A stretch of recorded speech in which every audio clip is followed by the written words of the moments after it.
Pan rabbit? Pig snouts? A whole boatload of cornmeal? Just what on earth actually is Scrapple? And why do so many people love it? The only way to find out is to watch until the end.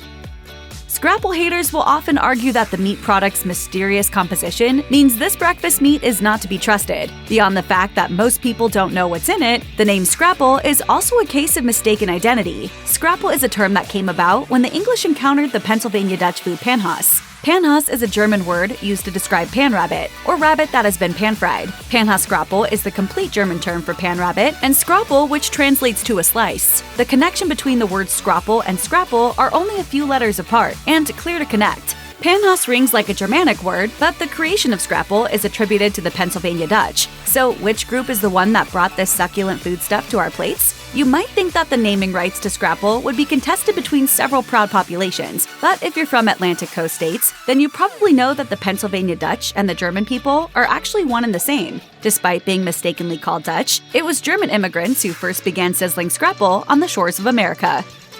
Recognizing that the Pennsylvania Dutch are German means that Northern and Western Europeans can comfortably consider themselves inspirational to the development of Scrapple. So, as history would have it, ancient Gauls had a tradition of cooking foods closely related to Scrapple long before the meat arrived in America. As for the American Scrapple, you only have to trace the expansion of the Pennsylvania Dutch across the continent to see how it expanded on our taste buds. Various timelines from regional newspapers described how the Dutch arrived in Pennsylvania to flee from religious persecution. These German migrants settled around the Philadelphia area before moving slowly southward to Delaware and Maryland, as well as westward into Ohio. They carried their food traditions with them, making it no coincidence that these states are now proud Scrapple strongholds. So, what is Scrapple made of exactly? That's classified. It's what? It's classified. I could tell you, but then I'd have to kill you. Okay, maybe that's a bit of a stretch, but it's easier to know where Scrapple comes from than it is to know what it is actually made of. Secret formulas from specific families and regions aside, there is a general lineup of ingredients that are often included in Scrapple, such as pork kidney and heart. Some of these offer nutritional value, others are more filler than health food. Scrapple starts with pork trimmings and spices, along with binding ingredients like grain meals. Other additions, like liver, are other common vitamin-rich add-ins. Inclusion of liver aside, eating crispy, greasy fried meats for breakfast every morning doesn't really constitute a balanced and healthy diet these days. At some point in the history of Scrapple, however, it did. In 1909, the Montreal Gazette wrote the following about Scrapple's health benefits. Scrapple-fed children in the country are healthier and make more progress at school. It was stated that a man who filled up on Scrapple could be relied on to do more hard labor than any others. The secret component that gave Scrapple its consideration of healthy food is one that Americans know well: cornmeal. The Montreal Gazette had some harsh words for Scrapple itself, despite glowing comments about the benefits that consuming it delivers. In particular, the newspaper claimed that men who ate Scrapple could go out on the coldest days and, quote, laugh at the winds, thanks to the key heat-making ingredient of cornmeal. Cornmeal is one of America's oldest food traditions, as it was given to settlers by native populations. However, it wasn't known for use in Scrapple until Europeans reached the American continent. Before they were the Pennsylvania Dutch, German cooks used buckwheat flour as the choice component to hold their panhas together. Cornmeal was not yet available. However, they shared this beloved breakfast food with English settlers, who likely would have introduced them to the cornmeal they had received from the Native Americans. The bond between the two foodstuffs remains to this day. While it's still possible to find Scrapple that's held together with buckwheat, cornmeal binding is the general rule when it comes to making Scrapple. Scrapple is a regional food through and through, so it isn't as widely known in some areas of the country as it is for people in the Northeast Atlantic area. But localized as it may be, Scrapple is an earnest part of the American food culture. So rather than seeing it as something only available in certain states, Scrapple should be celebrated for its specificity, and it is. Farmer's Almanac lists November 9th as National Scrapple Day. There is no better time to rejoice in the crispy crust of pan-fried Scrapple than the chilly days of late autumn. Philadelphians often claim their city as being the birthplace of Scrapple, but Delaware finds a way to honor the dish in bigger ways during the peak season. The Apple Scrapple Festival takes place during the middle of October in Bridgeville, and it's one of the hottest parties in town when it comes to eating up a sizzling slice of breakfast meat. There are fun art contests, eating competitions, and everything else you can hope for within a food celebration.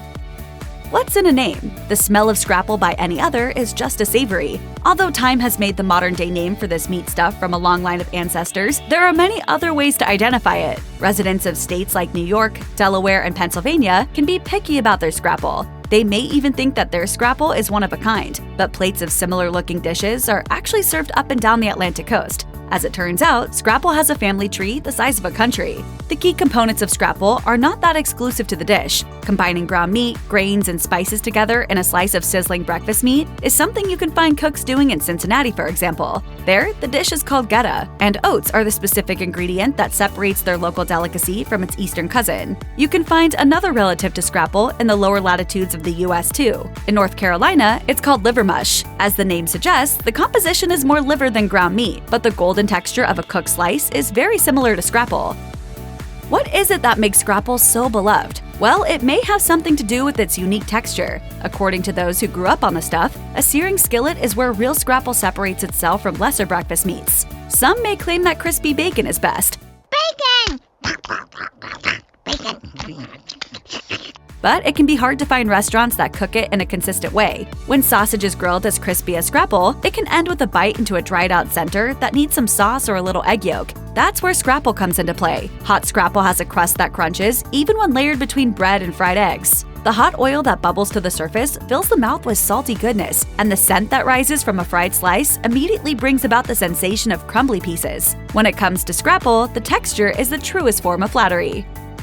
Texture and taste are what traditional Scrapple lovers fall for, but foodies are always looking for new takes on old eats. It was only a matter of time before Scrapple came up for consideration. Honestly, because the food has been with us for more than a century, it's surprising that it took food and beverage makers this long to set their sights on Scrapple. But they have, and now it has become much more than breakfast food. In 2014, Delaware-based brewery Dogfish Head decided to take on a new approach to the world of breakfast beverages. In conjunction with regional producer Rappa Scrapple, the craft brewery created a drink known as beer for breakfast. It is both inspired by and uses Scrapple as an ingredient. The beer became so popular that Dogfish Head decided in 2017 to bottle it as a seasonal product. Love makes people do wacky things. Goodbye, my love.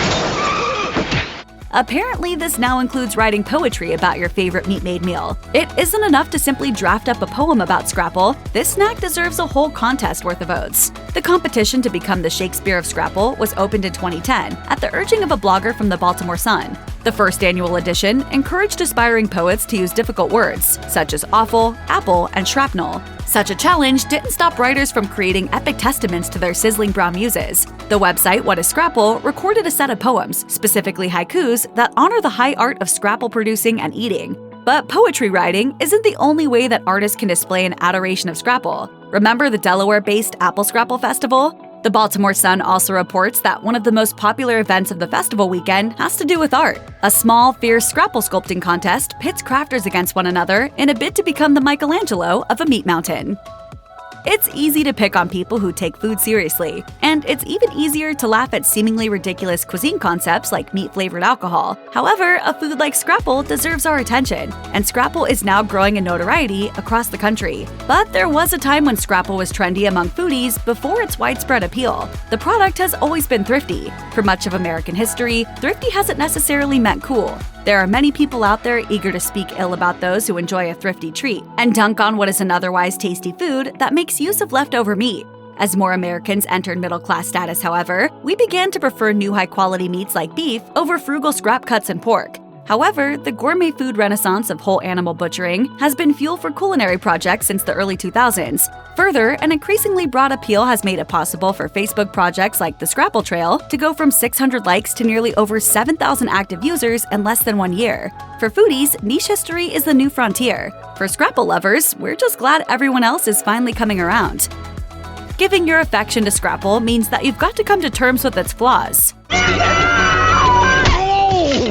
For some, that hasn't been so easy. In recent decades, snout-to-tail butchers and chefs have shown immense dedication to Scrapple by both selling the once niche product while also providing education about its traditional roots. Before this whole animal movement took off, there were some who thought that they should be able to eat Scrapple, but without the scraps. In 1987, the Chicago Tribune reported that Philadelphia historian Kenneth Finkel had struck out on a solo crusade to have the most offending ingredients removed from the Scrapple making process. In Finkel's mind, it was the addition of pig snouts that was a major cause of his concern. He argued that Philadelphia meat packers were exploiting Scrapple as a way to get rid of unwanted scraps. By engaging in this tactic, Finkel felt they were soiling the centuries of positive history that the food could represent for the city. With the slogan to take the scraps out of Scrapple, Finkel went all out, even going so far as to pair with a local chef to create his own Scrapple recipe, featuring juniper berries and duck, in place of pig snouts and other organs. Yet, in spite of the collaboration, the restaurant where the chef worked never offered to add it to the menu, meaning the Scrapple we've always known and loved hasn't gone anywhere, and probably never will. Check out one of our newest videos right here. Plus, even more MASH videos about your favorite stuff are coming soon. Subscribe to our YouTube channel and hit the bell so you don't miss a single one.